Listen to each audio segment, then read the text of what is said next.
Lamaqembu aqonde enkantolo ephakeme yase-Western Cape ukuyophikisa isinqumo sale nkantolo emva kokuthi inkantolo yomthethosisekelo ibabuyisele kuyo le nkantolo ngenxa yokuthi izobukeza umbiko wephalaphala mhla zimbili kwezokwethwasa. There was an imminent determination of the review that will render the intellect moot. That was 9 days ago. Yeah. Now, I understand we're not bound by that. It's not registered culture.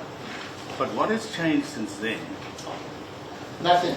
That's not the point. That is completely irrelevant to this question. Remember that order says it denies the direct appeal.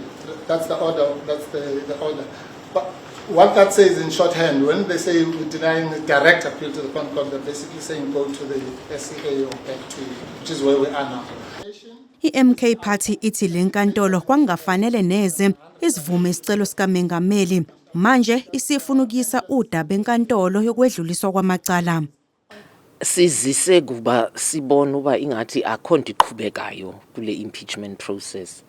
Ikakade thina sasithe xa sizisa i-case apha I think kwakungo July on the 15th sasithe kwakungamelanga ngabe le nkantolo le eyona incinci kune constitutional court kwakungamelanga ngabe ivumile uba uMr Ramaphosa azise i-interdict emisa umsebenzi we-impeachment committee. Xa betsho ke bona bathi haya simisa imsebenzi simisa uba kungabanjwa i-public hearings. Sithi thina xa nimisa i-public hearings kufana noba nimisa umsebenzi wekomiti kuba kaloku ikomiti alenzelwanga kuba lihlangane nje livumelane ngokuthi sawuqhuba njani ngobani ozaba ngummeli asifonyelwa ngalonto leyo.